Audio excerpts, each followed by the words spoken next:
Oh yeah, strong stuff. I mean, like you said, you're not politicians, but you're, you know, obviously, if you're someone intelligible, you have an opinion, you know, and you formulate that, and you know, it seeps into sometimes the stuff you write, you know. Yeah, totally. Yeah.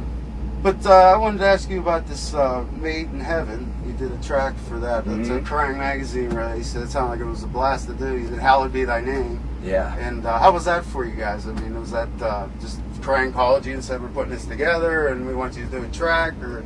Yeah, well, we had I guess they voted your best metal band, so obviously, you know. Well, we had done, like 3 years ago, they had done a tribute to Metallica, which was it was the 20th anniversary of Master of Puppets. And so they had a bunch of bands, you know, on that, and each band covered a song from Master of Puppets, and we did Battery, which was the first song on the album, and, you know, we got like a killer, I mean, we were voted best version on there, basically. Cool. That's a Trivium.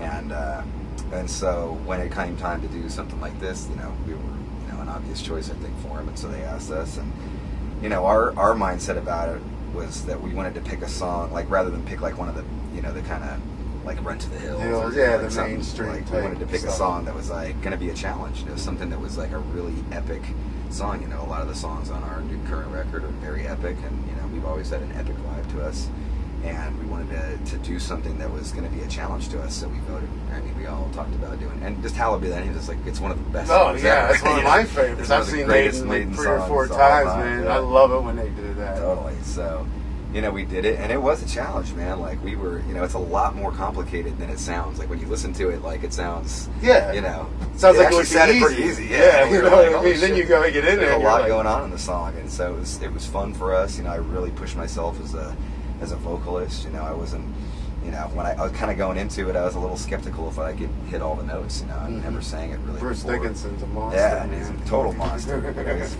beast. Yes, he is. And, you know, I kind of surprised myself and pulled it off. So it ended up being good job. Really cool. Good job. I'm glad. It's actually we're going to put out a special edition of The Blackening in October, and we're actually going to include on the American version, not the European version, but on the American version, we are going to include Hallowed Be Thy Name, and also the Battery thing. Sweet, sweet. It'll be like a DVD enclosed. And there's going to be a DVD that's going to have the DVD is going to have. A couple of songs from our Rock in Rio performance where we supported Metallica. Yeah, we're going to have a couple of songs from the Download Festival that we did in the UK. It's going to have more than a few songs from the With Full Force Festival that we just headlined like last month. And it's going to have 3 or 4 songs, we're still figuring it out, no less than 3 songs from the Burn My Eyes 10th anniversary show that we did in Philadelphia, which has never been released. It's never been on YouTube. It's never been seen by anybody. That's cool. It's the fans should be in for a great treat. Yeah, man. it sounds like package, it. You know, sounds like it, man. Sounds like it. So are you going to Australia with Slipknot? Yeah. I read that I guess on your website the other day. Yep. So that'd be cool. I mean, is that straight after this tour, or do you get a little bit of a break? Yeah, we're doing Japan, Australia, New Zealand, Europe, and the UK. Now, how do you feel about, like, the metal scene seems like it's much huger in Europe and other parts of the world than the U.S. Do you think that's true, or do you think the fans are a little more vocal and outstanding in those other areas, you know? And it's hard to say. It's hard to say. I mean, I know, like, some bands, you know, it's different for every band. You know, our fans are super passionate everywhere we go. You know? Well, I saw that. They're really into Machinehead. Yeah, I've seen some of the tattoo artwork on your website or on the fan site, and you know, they have their whole back done with the Machinehead logo and everything. Man, that's sweet. They live and breathe it. You know? Yeah. So it's, you know, for us, obviously, Machinehead is a way of life, and for most of our fans, it is a way of life as well. And you know, I mean, I think. You know, it's different. I think a lot of the thing like that over there's just a lot more. You know, metal never really went away. Metal's, you know, there's, you know, each country's got like 4 or 5 metal magazines, and if you look at America, there's really only like 2 or 3 metal magazines. Yeah, it's pretty pathetic. And, you know, you're talking about a territory the same size, where in a territory the same size over there, you probably got 90 metal magazines. Yeah. You know, so there's a lot more presence and there's a lot more information, and you know, I think it's just more.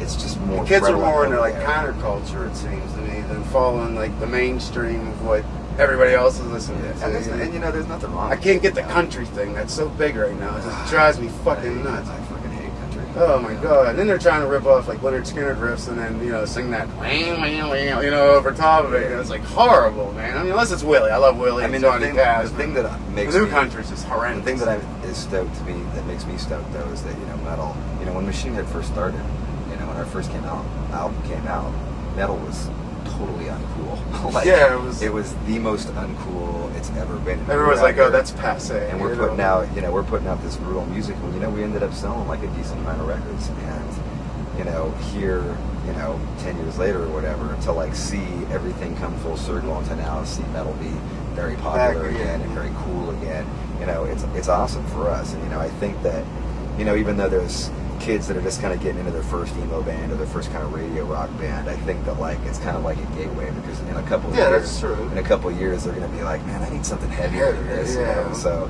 right there, Machinehead's there waiting for them. So I think it's a good thing. You know, I think metal fans as a whole, you know, like once they become part of that culture, it's like they never leave that culture. No, like metal fans, you know, it's very much a culture. And absolutely. That's what's rad. It's a lifestyle, man. Yeah. So it's one of the and I don't see that with last cool lifestyles in the USA. Yeah. And you know, you don't see that with pop. You don't see that with radio rock. You don't see that with country. You know, like, it's all just about what's on the radio. And if you're not on the radio, you're as good as dead. You know? Yeah. Whereas that's not the case with bands here in America and overseas. Kids are just out here working the front lines hard and taking names and kicking ass while you're doing it. And that's got to be commended for you guys to, you know, hang with it so long and stay inspired the whole time and build that momentum, which I guess you helped contribute to almost bringing metal back again to full circle. Yeah, and it's cool, you know, like when you see like, you know, like a lot of young bands now are like, you know, openly, you know, influenced, you know, Bullet for My Valentine, Trivium, Chimera, bands like that, bleeding through, you know, like fucking we're totally influenced by Machinehead, you know, they're saying it to everybody, so it's rad for us. That's cool, yeah, that's a nice accolade to get after your long and it inspires us, it makes us, you know, push harder to be better musicians or to write more, you know, crazy shit, or, you know, to forge our own identity, you know. Exactly. I think with the blackening, you've mastered it quite well. Well, we'll take up enough of your time. I appreciate you coming on the show. Right now, Rock Circus, here's the killer kick-ass video, Halo.